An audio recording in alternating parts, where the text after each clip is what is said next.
before you can hack anyone or hack everyone, the first thing you need to do is to be able to hack yourself, right? So, I mean, that's pretty simple. I'm going to go ahead and show you. The first thing that we need to do is we need to go get something called VirtualBox. So go ahead and open up any internet browser and go search up VirtualBox. You're going to find this Oracle VM VirtualBox is one of the top results. So we're going to click, and then there's this big, beautiful green button. I hate Oracle. Oracle sucks. And honestly, if I were able to just show you using VMware, I would, but I only like VMware Pro, and I'm not going to show you how to use illegal or cracked software because that would be illegal. I'm not going to show you anything illegal. I'm going to show you how to be a really good hacker that does awesome stuff, right? So what we're gonna do then right now is we're gonna get this set up as a Windows host because, well, we're running on a Windows platform here. If I were on like OS X or Linux or whatnot, I'd go ahead and get those platform packages, but I'm not. And I personally don't really like Firefox. I'm just using this browser because I don't care about just wiping the whole browser out and having it, not have any history or anything like that. And I want to show you, as soon as this is done, I want to show you that we're basically only going to just click on this, and then we're going to launch the application. Once it's ready, that's going to launch the VirtualBox installer. We're going to get that set up. So I'm going to go ahead and pause the video until we get to that. And actually, while this is going, we got 20 seconds on the clock left here. We're going to go ahead and open up a new tab and type in Kali. And the first thing that's going to come up here is Kali Linux. We're going to click download. Otherwise, you could click on Kali Linux up here and then just click on downloads. Now, I personally like to go with Kali Linux Lite, and then I usually end up, I just usually end up going with the Kali Linux Lite 64-bit. It's kind of my jam. Now, it's totally up to you whether you go with like the Kali Linux 64-bit full or the Kali Linux Lite. If you want everything, go with the Kali Linux 64-bit up here. The main difference between the 32 and the 64, it really just only matters how much RAM you want to give it or whatnot, but I'm on a 64-bit environment, and I've got a lot of RAM. I want to give this thing a good amount of RAM to work with, so I'm going to go ahead and do the Kali Linux Lite 64-bit, and personally, I just like to click the HTTP. I'm going to click Save, and that's just going to go ahead and save this Kali for me. And while Kali is downloading, it's got about 9 minutes. I'm going to open the VirtualBox installer, and it should, in just a moment, it should pop open the installer. I think my computer's thinking. There we go. So I'm going to just next through, and by default, it's got everything really that we need selected there. So I'm going to next. It says warning, network interfaces. It will reset your network connection and temporarily disconnect you from the internet. Proceed. And I'm just going to go ahead and do yes, install, and just click yes, next, and just keep on going through the process. Eventually, it's going to get to the point where it's asking you to do this Oracle Corporation Universal Serial Bus. Just click install, and I really don't like always trusting Oracle, but you know what, man, whatever. Okay, so now it's just going to kind of pop open a few windows and close them out. Then we can click Start Oracle VM VirtualBox after installation, click Finish. And we've got about 8 minutes left for Kali. So at this point, I'm just going to pause again until we get Kali finished downloading onto our system. So at this point, we are still waiting for Kali to finish. We got 7 minutes left. It's coming down at about 1.8 megabytes per second. That's it's moving along here. We got 951 total, and 951 megabytes total for the whole download. And right now we're at 253. So it is coming along here. And just the second that it does finish downloading that Kali ISO, that's when we're going to come in here, and we're just going to go ahead and get this virtual machine all configured and ready to go, because what we essentially want to do with this Kali is we want to start it up, and then we're going to start hacking away at our own system. And I think you're going to really like that, because it gives you your own little sandbox to hack your own server, and it's really more of like a virtualized server. So we're going to set up like a local web server and then start trying to break into it. It's going to be really cool. Okay, so I turned a VPN on, and of course Firefox kind of errored out, and then I turned it off, and I checked my download, and it still was not done. So I did try resuming it, and we've got 2 minutes on the clock. Anyway, let's just go ahead and get started here. Anyway, we're going to click on New. For the name of it, by the way, now you know my username, Level 1 Trauma. That's great, but that doesn't matter too much. Anyway, let's go ahead and follow along. They're gonna tell us to name it Kali Linux. It's gonna do the type Linux. We actually want to do Debian 64-bit, right? So then we're gonna go ahead with next, and from here, it's gonna start us with 1024. Let's go ahead and crank that up a bit. I'm gonna go up to 2048 next, and then it's gonna allow us to create a virtual hard disk now, or we can use an existing virtual hard disk on file. We don't have one of those, so we'll just go ahead and create a virtual hard disk now. And for the hard disk type, they're gonna default you to VDI, and I mean that's gonna work fine. VMDK is VMware, and QCOW is I forget how you pronounce that one QEMU. I could be wrong. I don't. That's QMU, like, I don't know. But anyway, VDI is the VirtualBox disk image, and then, yeah. Anyway, this stuff's not super important. All that I'm going to tell you right now, though, is that VDI is just perfectly fine for VirtualBox. It's meant for it. And then dynamically allocated is perfectly fine. Now, it's gonna ask us a size. I think 8 gigs is plenty enough. Here, they tell us to go with 20 gigs, and I don't feel like we need to have that whole 20 gigs, really. Honestly, I would prefer to go with 10. I'm just going to go straight up with 8, though, and I think that's not going to be an issue. So from here, we're just going to need to select the ISO once that's finished, which it looks like it's finished. So from here, we're just going to simply go ahead and, I want to say you click on Settings, and then we're going into Storage, and for the empty here, we're going to say choose a virtual optical disk file. So that's going to be an ISO. So I'm going to go ahead and do that. So we've got our ISO file here. I'm just going to double click that guy, and from here, it looks like we should be good to go, but they are telling us to go back into storage settings, and that's under system, and yeah, so they're in here working around. They've got the memory. You've got these here. Motherboard settings, so you can adjust the processor in here to, like, let's say 2. I'll just throw 2 in there. They've got enable PAE NX. Now, I mean, we can go ahead and try that and see what happens. But from there, I think we're pretty much set. We're pretty much good. So let's just go ahead and try starting it once.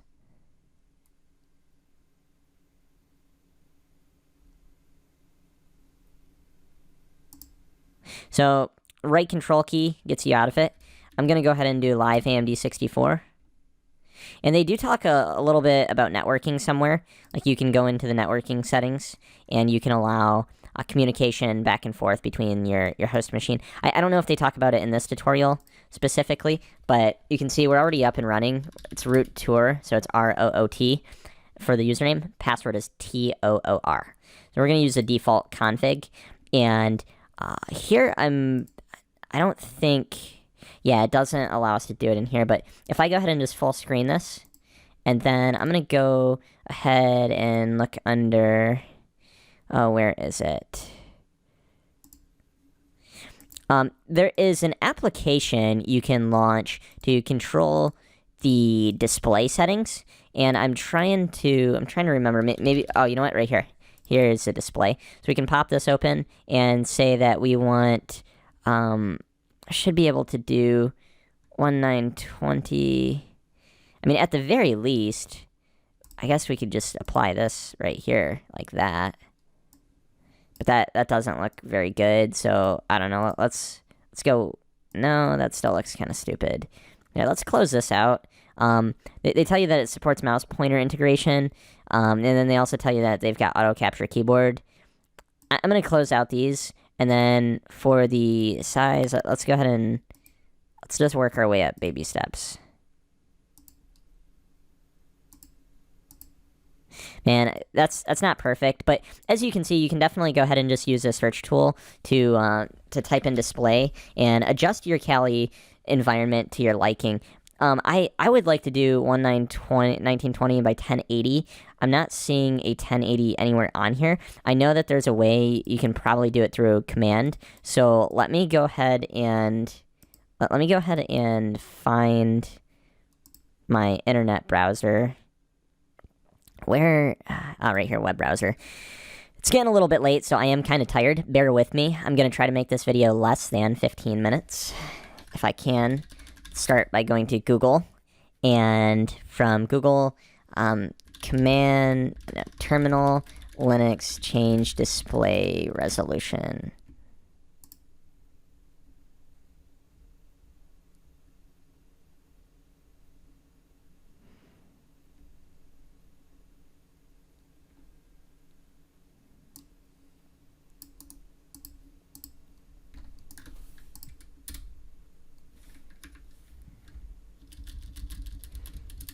Okay, so, I don't know why it's being such a pain in the arse. So maybe 1280, yeah, 1280 x 1024. Yeah, so, I mean, that worked.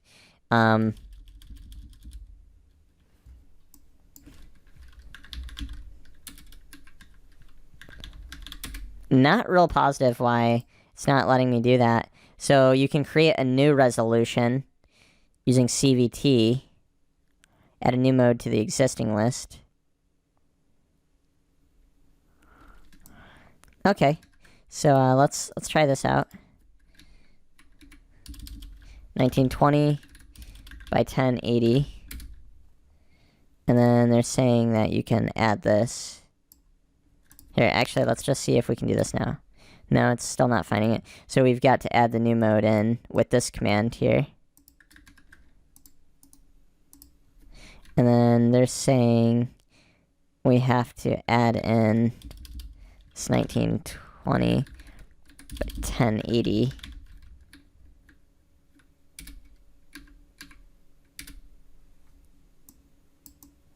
And then find the current display.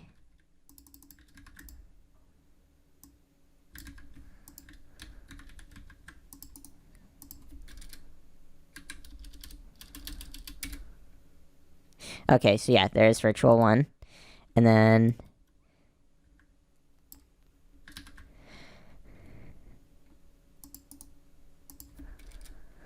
jeez, this is annoying, man.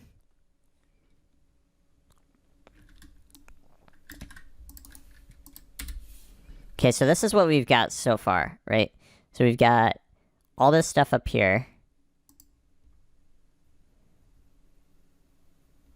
All we want to do is add 1920.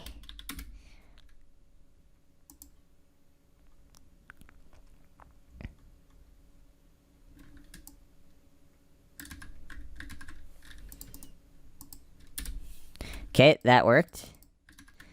Let's run that. Run that.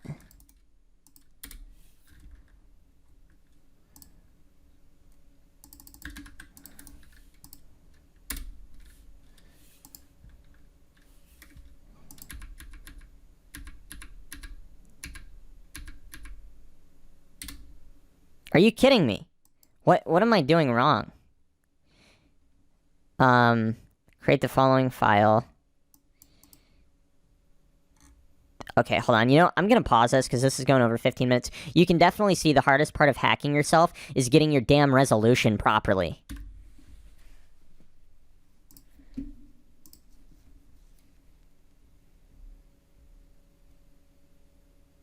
Okay, let's try pasting this mode in. Holy crap, man. I don't even know what I did right. Okay, so we're gonna take this into full screen mode. We're gonna switch to access it. We do host plus home. So you can get back to window mode by doing host F. Note that the host key is currently right control, so we're gonna do right control and F to get out. So we're gonna do switch. So if I do control F, we're out. Control F, and we're switched back in. So that's our full screen. Oh my goodness, that was so long and way more ridiculous than it should have been. And I promise, if you look in the description, I'll show you what command worked or what did not work. And yeah, so that's all that you really need to know. 999. It's going to generate me a really nice termbin.com/random numbers letters type link. And now I can go ahead and just open this link, and you're going to see I've got the output there from my history. So if you wanted to just run down this list and kind of throw in what what commands I've done to get to this point, you can definitely go ahead and do that. Otherwise, I'll see if there's a way I can go ahead and just make like an sh, so you can just wget and then execute that, and then it should just automatically pop you over into some different resolutions, because it is kind of ridiculous, honestly, that you have to like screw around a little bit with Linux to get your things just right. But you can now see, though, that if I close display and then I go back in here and then I open my display settings, more than likely, yeah, you're going to see that I've got my display settings in here showing that 1920. So if I do that, that's like that. But then I should still have 1920 is right there. So this just makes it a lot easier now for me to work around in my environment. I've got a nice full display. I can drag that over to the sides of the screen. I can clear things out if I need, and now I can really just go ahead and nmap my local host and see if there's anything open, and we're pretty much good. So at this point, I could go ahead and do apt install Apache 2, I think, and so we're gonna say apt update. It's gonna go ahead and do the apt update, and then as soon as the apt update is done, we're gonna do the apt install on Apache 2, just to give us a web server. I just really want to showcase to you what a local host port scan can look like. So before I do this, I'm going to do an nmap on localhost and show you, hey, is there anything running? It's got one host up, it's reporting back, and it's showing that all 1,000 scan ports on localhost are closed. You can see that here with this line, everything is closed. Now, if I do apt install Apache 2, we're going to do yes to get that thing installed here. And then as soon as this is done, I'm going to hit the up arrow key twice. And that's just going to run not the previous command, but the command before. So each time you hit the up arrow key up to a certain number, your console, or I should say your terminal, maintains history, like command history. So when you hit the up arrow key, you can run a previous command. That's really helpful in cases where you need to keep doing a port scan, so you keep going back up type thing. So you'll see here in just a second here when it's wrapped up that we're going to hit the up arrow key twice, which we know that 2 commands ago was the nmap. And so there's the Apache we just installed, and we hit the up arrow key again, and we've got nmap localhost. And it's still showing that all the ports are closed. Quite concerning. And actually, I think I know why. So if I launch localhost and it works, then I know why. But I think what I'm going to have to do is service Apache 2 start, and then I'm going to reload. Now that's working, and then I'm just going to go ahead and do the nmap on localhost. Now it's showing port 80 is open, so if I do service Apache 2 stop, and we rescan, you see it's closed, but if I do start, and then we rescan, it's open again. So that's a good example of how you can port scan. So we know port 80 is working there, and if we enabled SSL connections, which is actually fairly simple, enable SSL port Apache 2. I think it's just like enable mod Apache 2 enable mod, and then you just do like SSL or something like that. Oh man, what is it? A2 mod SSL.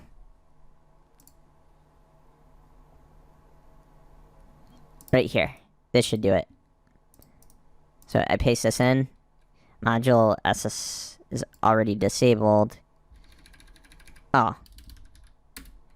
There you go. So now if I go ahead and do an nmap on localhost, you can see we're still, you can see that we are still only port 80, but if I go ahead and copy and paste this and I just do systemctl restart Apache 2, and then I do that, you can see now we're listening on 443, and that's HTTPS.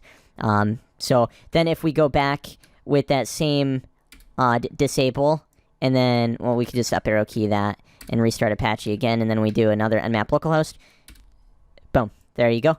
So hopefully that makes sense. If not, then just play around with it and keep doing random stuff. In the next video, we're gonna get more into really hacking ourselves. This is more just setting up your little sandbox or your play area, so you can really start breaking apart your own server stuff and figuring out how port scanning works, what it is, why you do it, and then.